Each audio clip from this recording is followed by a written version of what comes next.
जीवन में अच्छा के जगह बुरा हो जाए तो कितना दुर्भाग्य है। कल मैं कहा था, पलटू साहब ने कहा कि सौभाग्य जगे जब संत मिले, वही शुभ दिन वही शुभ घड़ी, नहीं लगन मुहूर्त सब झूठ है,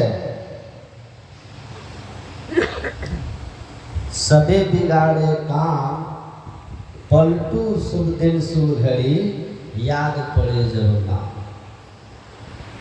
लगन और मुहूर्त की बड़ी हम लोग व्यवस्था रखते हैं, मिलाते हैं ना कुंडली, विवाह करते हैं तो लड़का लड़की की कुंडली मिलाते हैं, ऊपर से लगन है कि नहीं, बिना लगन का शादी होती है। शादी तय करते हैं लग्न और मुहूर्त देखकर, देखते हैं कि नहीं, कहते हैं कि लड़का लड़की का योग मिल रहा है, सबका योग मिलाते हैं, जो अपना भाग कर करते हैं उनकी बात अलग है।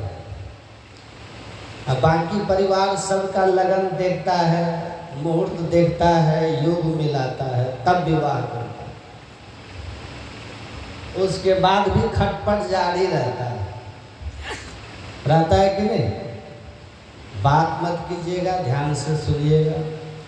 योग, जिस असली योग को नहीं जानने के कारण लगन मुहूर्त का योग भी देख करके भी हमारे जीवन में मेल नहीं होता,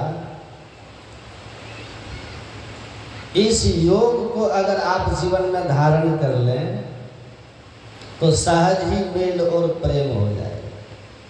क्योंकि विवाद होता क्यों है? अहम का टकराव होता है। हम विकारों के शिकार होते हैं। जब भीतर क्रोध उपजता है, काम उपजता है, लोभ उपजता है, ईर्ष्या की भावनाएं आती हैं, तो आपस में विवाद होता है। अगर हमारे अंदर में न अहंकार हो,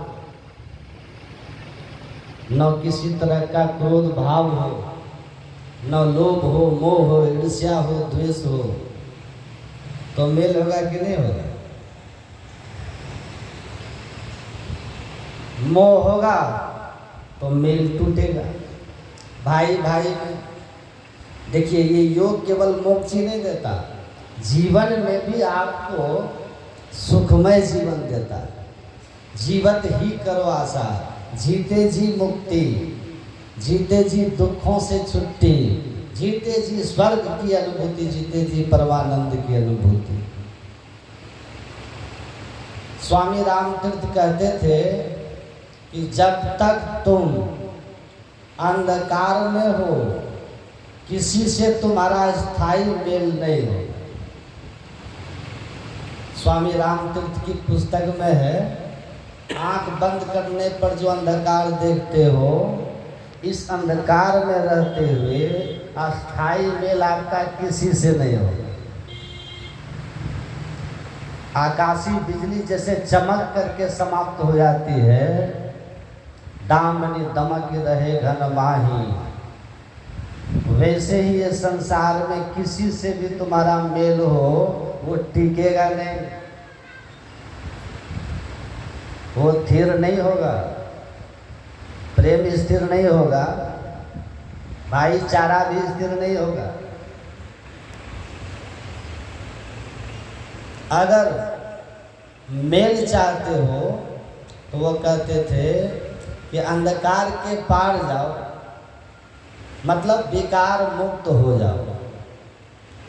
अंधकार में ही विकार है, काम क्रोध लोभ मोह सबकी प्रबलता रहती है अंधकार में।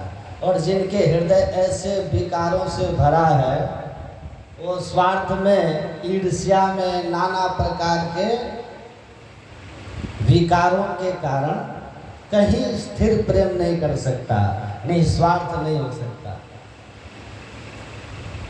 एक बड़े महापुरुष हुए संत ज्ञानेश्वर,